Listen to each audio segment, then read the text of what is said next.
Bismillahirrahmanirrahim. Subject chemistry. I am Fazal Wali Shah.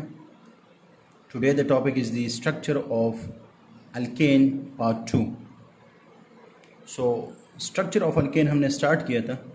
Previous lecture में मैंने आप लोगों को part 1 में मैंने आप लोगों को explain किया था कि हम किस तरह find out करेंगे किसी central atom की hybridization molecule में.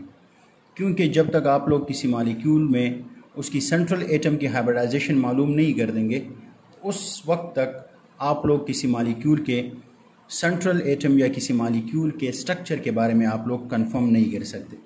तो फर्स्ट वीडियो में मैंने आप लोग को एक्सप्लेन किया था कि किस तरीके से आप लोग किसी सेंट्रल एटम की हाइब्रिडाइजेशन हम मालूम करेंगे। नाउ यहाँ पर पार्ट 2 में मैं आप लोग को एक्सप्लेन करूँगा, हम ईथेन के स्ट्रक्चर को मैं एक्सप्लेन करूँगा और ईथेन का जो फार्मूला है दैट इज़ C2H6। इसका जो हम स्ट्रक्चर ड्रा करते हैं वो carbon single bonded with another carbon and there are 6 different hydrogen atom. यहाँ पर जो दो सेंट्रल एटम है कार्बन, अगर हम फार्मूले को यूज़ करेंगे तो फार्मूले से हमें पता चलेगा कि इस कार्बन एटम की हाइब्रिडाइजेशन sp3 है और इसकी भी हाइब्रिडाइजेशन sp3 है। ठीक है, ये पार्ट 1 वीडियो में मैंने आप लोगों को डिटेल के साथ एक्सप्लेन किया था।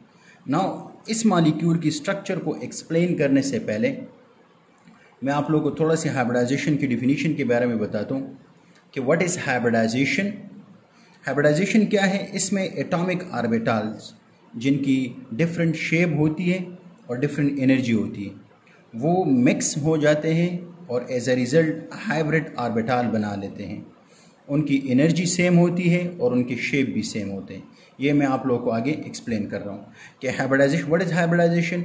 Hybridization is the mixing of atomic orbital of different shape and energy to form hybrid orbital of same energy and shape.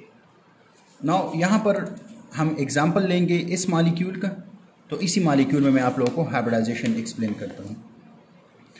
Hybridisation देखिए आप लोगों को मैंने बता दिया कि what is hybridization. Hybridization is the mixing of atomic orbital. यहाँ पर मैंने आप लोगों को बता दिया कि जो दो कार्बन है, दो कार्बन मैं आप लोगों को एक्सप्लेन करूँगा। यहाँ पर दोनों कार्बन की sp3 हाइब्रिडाइजेशन सेम तरीके से है। तो देखिए ये एक कार्बन है जिसकी एटॉमिक नंबर है 6, 1s2, 2s2, 2p6। ये इसकी इलेक्ट्रॉनिक कन्फिगरेशन है। ये ग्राउंड स्टेट में मैं एक्सप्लेन कर रहा हूँ। यहाँ पर ये ग्राउंड स्टेट है इसका। तो ग्राउंड स्टेट में अगर हम इसकी इलेक्ट्रॉनिक कन्फिगरेशन की स्ट्रक्चर देख ले तो इलेक्ट्रॉन फर्स्ट शेल में 2 इलेक्ट्रॉन, दूसरे शेल में 4 इलेक्ट्रॉन, लेकिन उसमें 2 इलेक्ट्रॉन जो है वो 2s में है और 2 इलेक्ट्रॉन जो है वो 2p में है। अगर मॉलिक्यूलर ऑर्बिटल के बेस पर हम देख लें, molecular orbital theory, valence bond theory के बेस पर अगर इसको हम देख लें तो इसमें सिर्फ 2 ऑर्बिटल इन्वॉल्व है या रेडी है बॉन्ड बनाने के लिए। तो लेकिन हम देख ले कार्बन 4 बॉन्ड बनाता है, तो एज अ रिज़ल्ट ये किस तरह 4 बॉन्ड बनाता है, तो उसको हाइब्रिडाइजेशन के प्रोसेस ने एक्सप्लेन किया है। यहाँ पर अब यही कार्बन एटम है, इसी कार्बन एटम ये अपने आप को ग्राउंड स्टेट से एक्साइटेड स्टेट में चला जाता है।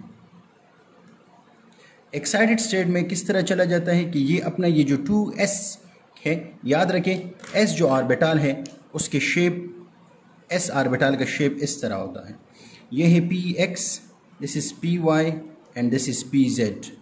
अब p ऑर्बिटल का जो शेप है वो आप लोग जानते हैं, इसका डंबल शेप है, ये py है।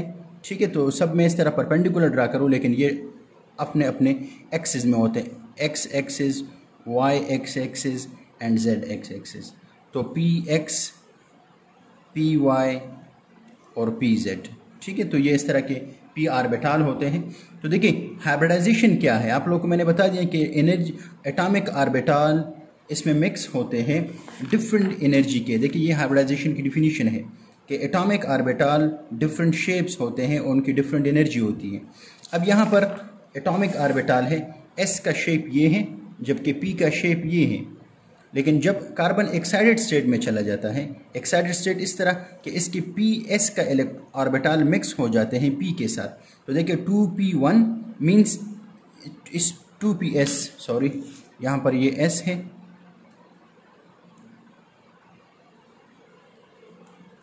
तो इसने अपना एक इलेक्ट्रॉन जो है इस 2s से इलेक्ट्रॉन ट्रांसफ़र हो जाते हैं या ये ऑर्बिटल मिक्स हो जाते हैं p के साथ। अब देखिए पहले इनका शेप इस तरह था, लेकिन जब ये एक दूसरे के साथ मिक्स हो गए तो एज अ रिज़ल्ट ये हाइब्रिड ऑर्बिटल बना लेते हैं।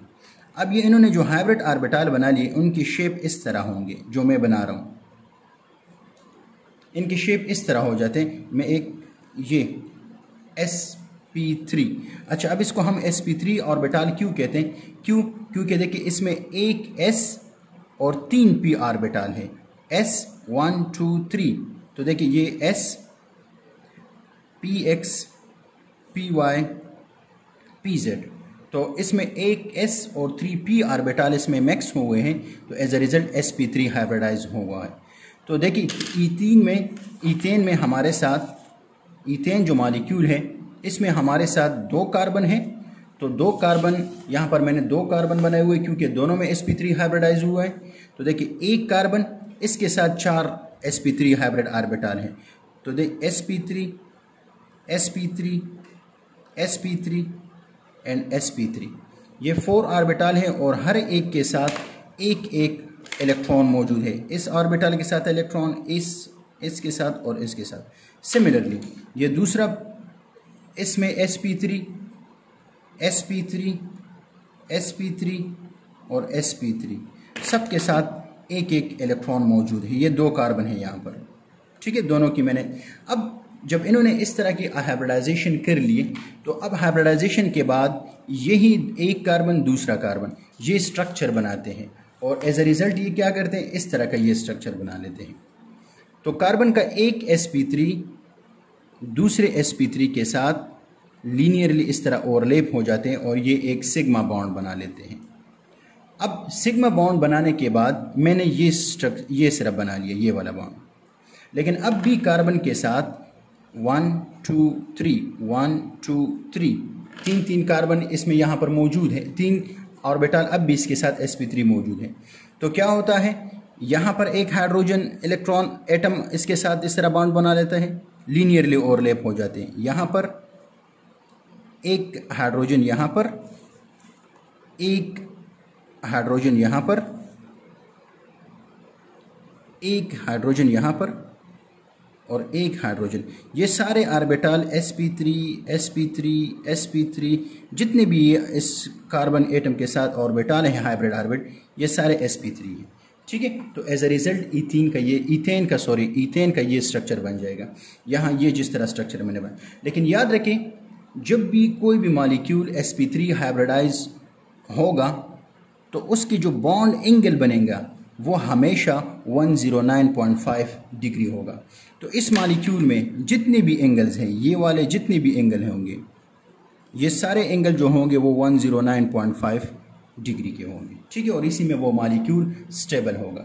दूसरी पॉइंट, इसका जो स्ट्रक्चर होगा वो लीनियर ओवरलैपिंग होंगी, और जब भी इस मॉलिक्यूल में लीनियर ओवरलैपिंग होंगे एज अ रिजल्ट इस मॉलिक्यूल में, तो ये सारे बॉन्ड इसमें सिग्मा बॉन्ड होंगे।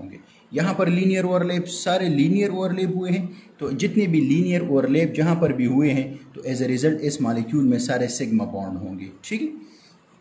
अच्छा, बॉन्ड लेंथ इस मॉलिक्यूल में जो कार्बन कार्बन के दरमियान जो सिंगल बॉन्ड होगा उसकी बॉन्ड लेंथ